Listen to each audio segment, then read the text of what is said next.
Hi guys. All right. Wow, that was a really close up of my face. So we're gonna make a coffee with our Breville Espresso maker, and just to kind of show you a few little bits of it here. I don't know the technical name for this, but this is what we pour the coffee beans into from the machine. And then this is a little basket that the grounds go into. So you got to put this basket in here. Okay.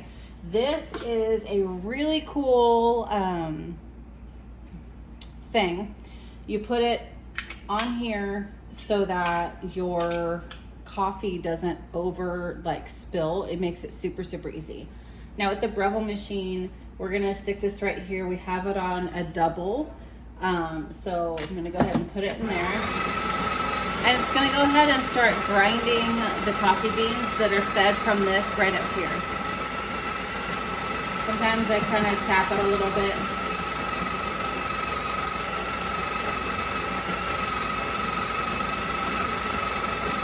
Okay, so that's what they look like right now. See, they're kind of clumpy.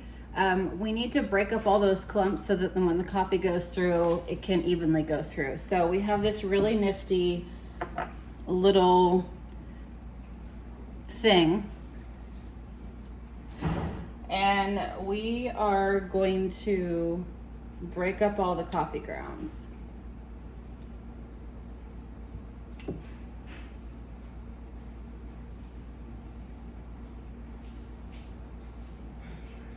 Okay, so once you kind of get them broken up, we're gonna move everything over in the center. I'm gonna put that back.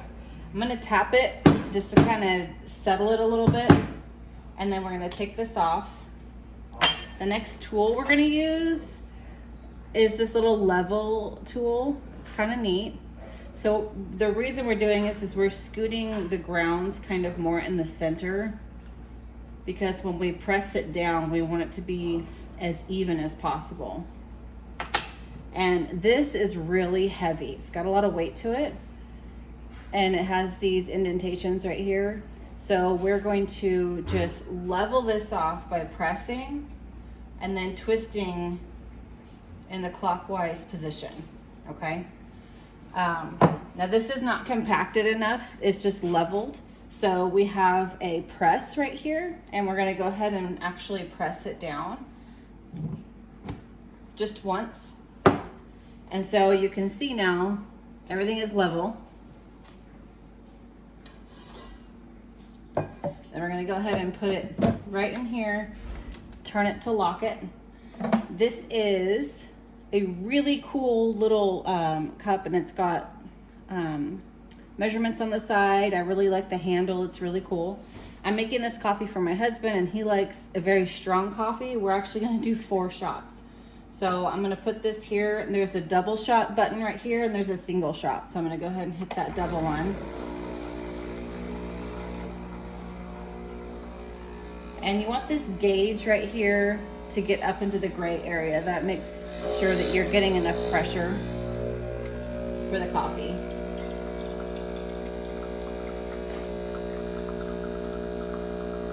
So once this one finishes, I'm gonna let this sit for like 10 seconds to kind of like reset itself, and then I'm gonna hit it again. But right now I'm gonna be grabbing the oat milk from the fridge. Okay, so I'm gonna press the double shot again. While that's doing that, he likes oat milk instead of regular milk, and so this has measurements on the inside. This we ordered, it's a larger one. The machine came with a smaller steamer. So I'm gonna fill this up to the 300 milliliters.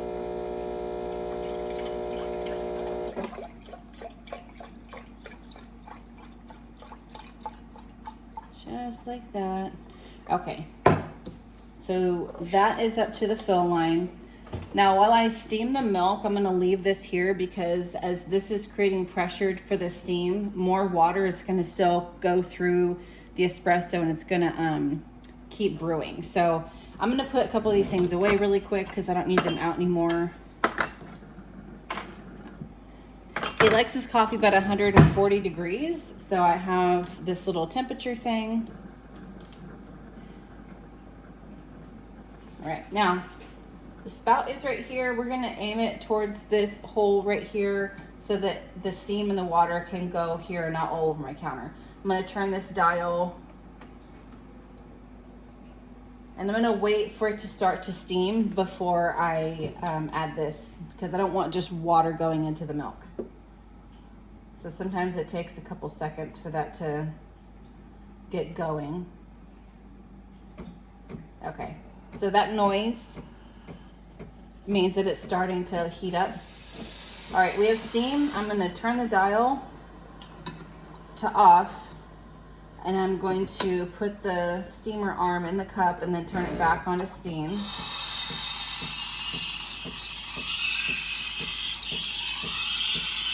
Sometimes it's kind of hard to find a spot to where it doesn't make a screechingly annoying noise. I think I found one. So this is gonna steam. I'm gonna get it to 140 degrees, but I'm actually gonna start at about 110 degrees. I'm gonna lower the cup down just enough so that it aerates the water and it makes it nice and foamy.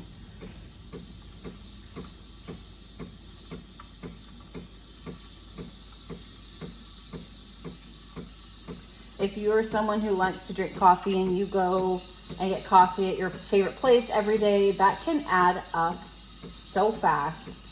We determined that to make a coffee at home, it's like $1 or $2 to make it at home. So it's definitely cost efficient. It's a little bit of a setup. This machine, I believe, was about $700. But we've had it for a year and he uses it every day, and I know that we're saving a ton of money because he's not going to the coffee shop every single day to grab a $7 coffee when we can make it for $1 or $2 at home. All right, so we're at 110 degrees, so I'm gonna just lower this just enough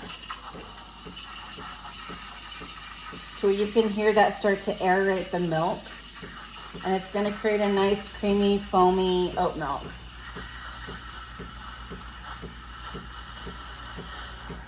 And I'm gonna do this until it reaches 140 degrees. About 10 more degrees to go. It's getting very foamy.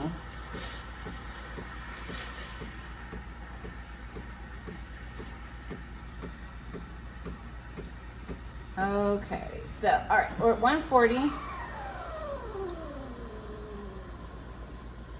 So I have a damp rag right here, and that's what I'm gonna wipe that off with to make it easy, but also you need to wipe the spout off because you don't want any milk getting stuck in there. And we're also going to purge some of the steam a little bit as well so the nozzle doesn't get clogged up. All right, so now we have our espresso and the milk is nice and steamed. I don't know if you can see, yeah, looks pretty good. So I'm gonna wipe that down. All right. Have his Yeti tumbler here. This is a 20-ounce Yeti tumbler. Can't talk. All right, so this is the mocha sauce. This is a brand new bottle. Let's shake it just a little bit. But I'm actually gonna pour it into the espresso so it kind of heats it up and melts it a little bit so it's a little bit easier. And let's see. Definitely a brand new bottle. I'm not really measuring, but I'm gonna think that this is about an equivalent pump and a half of what you would get from an actual coffee shop. This is an amazing tool. If you make your own coffee, get a stir little whisk thing because it makes it so much easier to get the chocolate, you can see it at the bottom, to get it incorporated into that espresso. So I'm just gonna stir that up and then pour that into the cup here. Now there's a little bit of residual left in here, so what I'm gonna actually do is pour some of the oat milk in here just to get every little bit of chocolate out.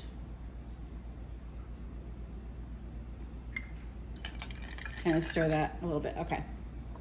So now I can get all that coffee in there. And then we're going to pour the rest of this oat milk in.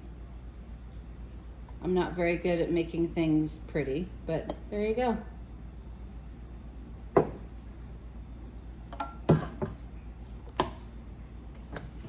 That's how you use that Breville right there. Like and subscribe.